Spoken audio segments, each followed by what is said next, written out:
Straight ahead on 12 News, how much is too much and when does it lose its effectiveness? We'll have the 411 on road salt. Plus, protecting your back. A medical clinic in Maple Grove shows us some do's and don'ts when it comes to shoveling. But first, a gun thief on the loose. We want to get this property off the streets and back into our safe hands. 12 News starts right now. Hello, everyone, and thanks for joining us. Local and federal law enforcement agencies are trying to solve a theft at a Rogers gun store. The ATF, Hennepin County Sheriff's Office, and Rogers Police are looking for someone who stole 10 semi-automatic pistols and 11 silencers last week. Eric Nelson joins us now with the latest on the case. Eric? Yeah, Alex and Mike, this was a bold and calculated gun grab as the suspect stole $14,000 worth of weapons. Police have no leads on the case and have put a high priority on solving it.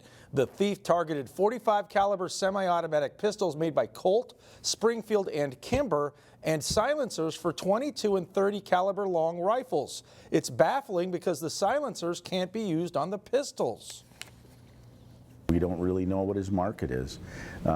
Stealing items like this is very unusual in terms of gun store burglaries, so I think that brings this to a different level. The robbery happened at the Guns and Gear store in Rogers late last Wednesday night.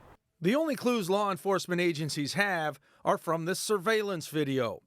The burglar is seen breaking glass to get in, and then stealing specific items and ignoring other high-value weapons. There were some really expensive rifles on the rack as he's running down from the 45s to the silencers. There's an entire rack of high-end rifles. The suspect pulled off the heist in exactly 2 minutes. This individual knew that there was an alarm, knew that they were under a time constraint, and wanted to get in and out of this store as quick as possible. Stealing the silencers makes this a federal violation because those require a special license. So that's a very high presumptive sentence. I believe it's 20 years in federal prison for stealing an item, and he's stolen 11, so that's a very lengthy sentence. Now, police believe the burglar is a young white male at least 6 feet 2 inches tall with a slender build. He was wearing a digital camouflage jacket and gray sweatpants. There is a $10,000 reward being offered for tips leading to an arrest. If you have information, call the Rogers Police Department at 763-428-3450. Mike? All right, thank you. The cold weather was brutal, but firefighters managed to save a large machine shed from burning down Tuesday. Parked inside that shed, a semi-truck had caught fire. It happened on 97th Avenue, just north of Highway 610 in Brooklyn Park. Investigators believe heat tape wrapped around parts of the truck to keep it warm started the fire. The cab of the truck was destroyed, but the building only suffered smoke damage. The Brooklyn Center City Council approved a resolution condemning hate speech and also expressing solidarity with Muslims, who council members feel have been the target of unfair attacks. The resolution, initially put forth by Council Member April Graves, was approved unanimously.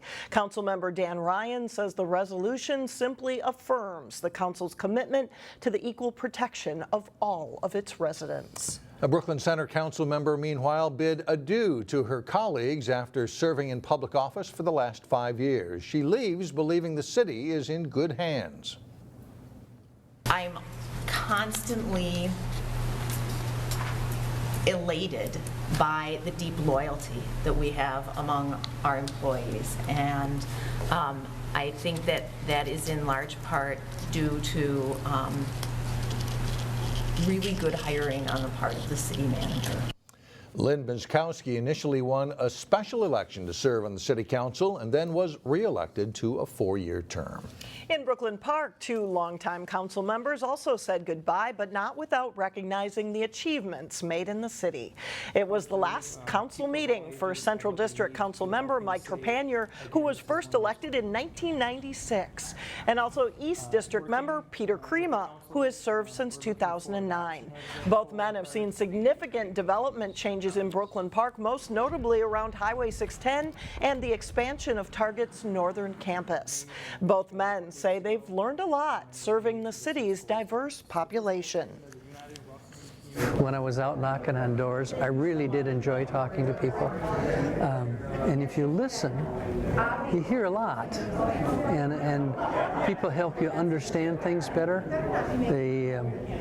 They help shape my perspective on stuff. And I think that helped me be a better council member. It has been a pleasure and an honor to represent Brooklyn Park for the last 8 years. It's been a very educational job. It's been a great job, and I hope I've done it well. New council members-elect Lisa Jacobson and Mark Maida will be sworn in come January. On a cold day like today, there is a good chance you're using salt to prevent slippery sidewalks. However, spreading the chemical could be doing more harm than good when it comes to the environment. Reporter Sonia Goins explains. Crystal Lake in Robbinsdale looks like a Christmas card with snow-covered trees and sunny skies.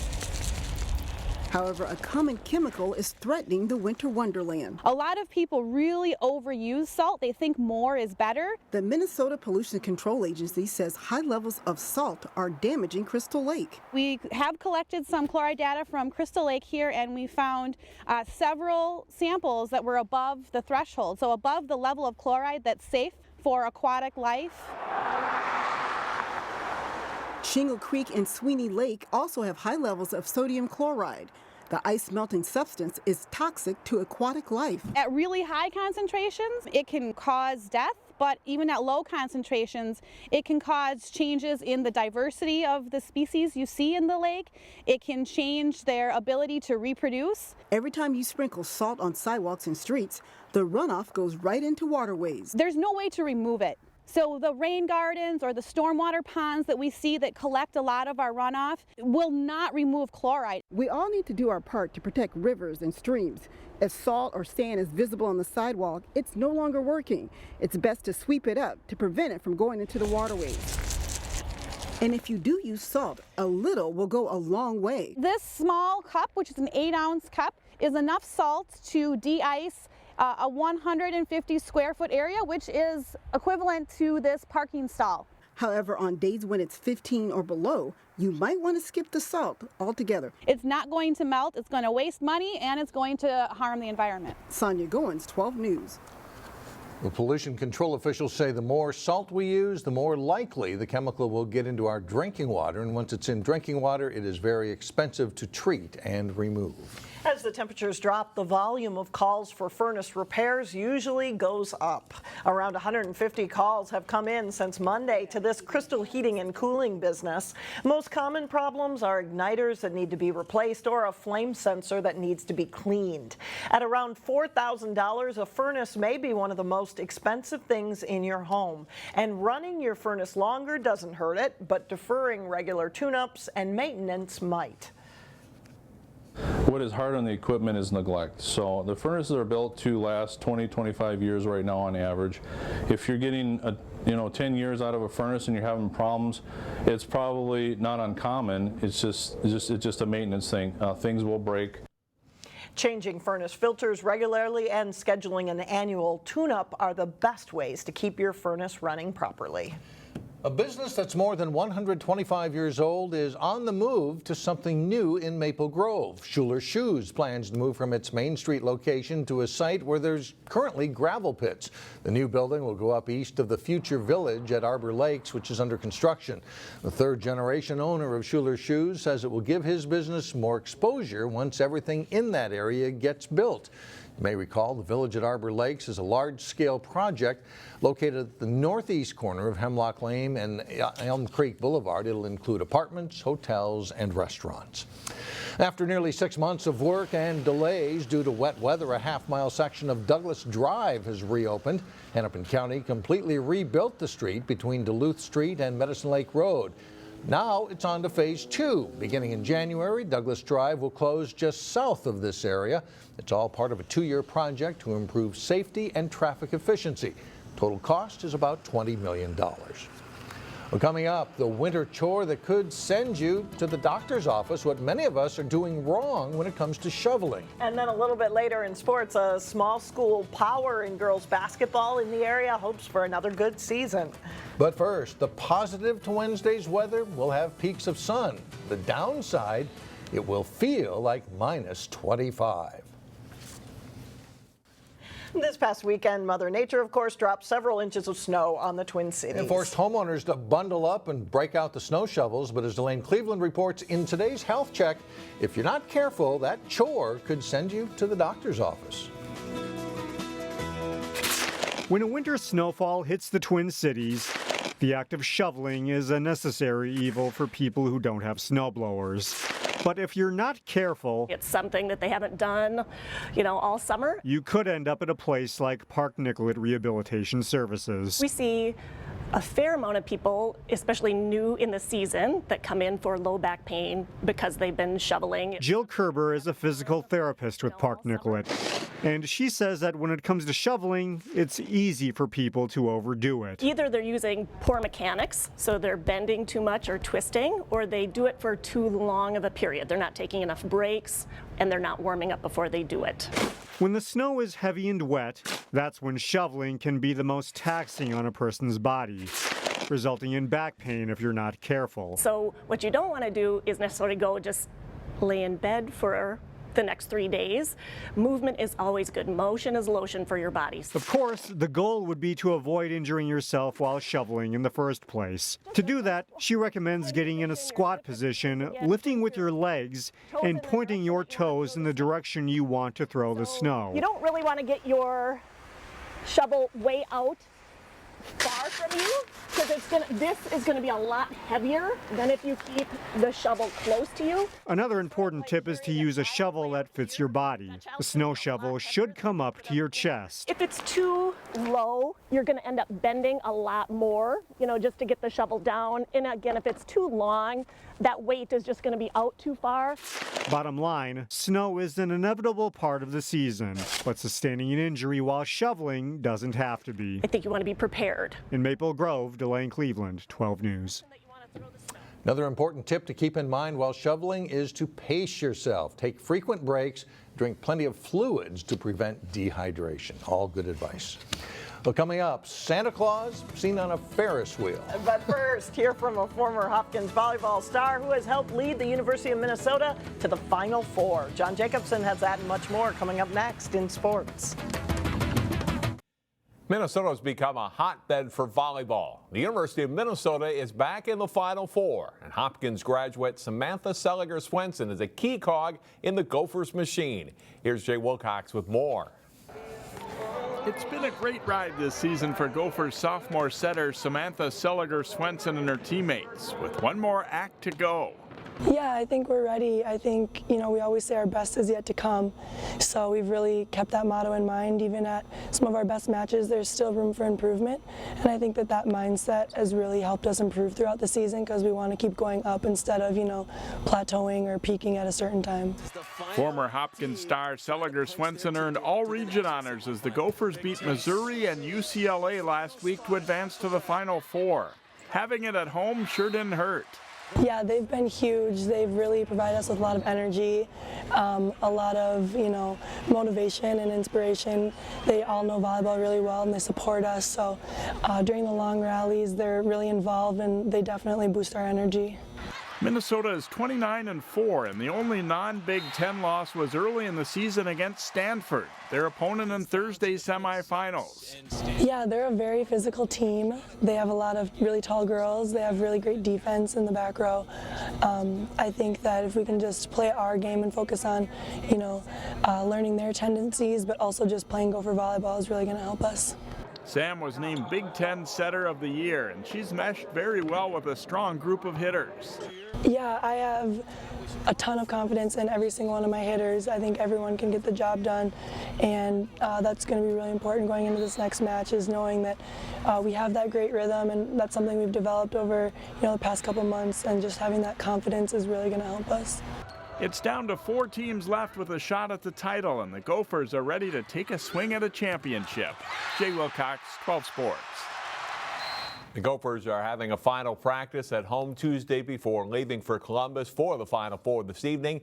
They play Stanford at 7 o'clock Thursday in the semifinals. Maranatha's girls basketball team will be shooting for its first win of the season Tuesday night when the Mustangs travel to West St. Paul to face St. Croix Lutheran. Despite an 0-3 start, this should be a good year again for MCA. Their losses so far have included one to last year's Class 3A state champion Holy Angels and another to Mountain Iron Buell, a team that finished third in Class A. It's a program that's made 7 straight state tournament appearances, including back-to-back runner-up finishes in Class A. While this is a new season, state tournament talk at Maranatha is never too far away. I would say it's brought up every day of practice because that's always our goal. During every drill when we're getting tired, that's our motivation, honestly, is how we're going to reach out and grab that state championship. So. We try not to obsess with our past. If we hung with the past, we'd say it was okay and we might not work as hard. So it's out there. We want to do better than second, but at the same time, we want to get the most potential out of this team no matter where that end is. Most of last year's team returns, including junior post Jacqueline Jarnett and senior Elise Moore, plus Sammy Payne and Kylie Post. One big piece is missing, though. All-state point guard Elena Jarnett graduated, leaving a void that the other players are trying to fill. Elena was a big loss, so just because she had been on the team since 7th grade. And it's been hard adjusting, especially because she was such a playmaker. But I know all the girls returning are so confident, and since we just had that taste of the championship and didn't quite get there, we're really driven to get it. We are going to miss Elena's leadership, but at the same time, Sammy Payne and Elise Moore are new seniors, and they've set very big goals for the program. And they've been kind of the leading voice going into this season. Following Tuesday night's game, the Mustangs play at Mayer Lutheran on Friday. Their next home game is not until January 2nd against Columbia Heights. And that's a look at sports for today. All right, thanks a lot, John. Still had something to take your mind off this week's RP Chill. We'll light up the holidays when we come back. With Christmas just around the corner, it is time to kick off another season of some of the impressive holiday light displays here in the Northwest Metro. Yeah, our photographers are looking for displays that brighten the holidays, and we certainly found that this year in New Hope. There's a lot going on in the yard at Northwood Parkway and Decatur Avenue. It's all lit up from a manger scene to even a Santa Claus Ferris wheel and other scenes from the North Pole.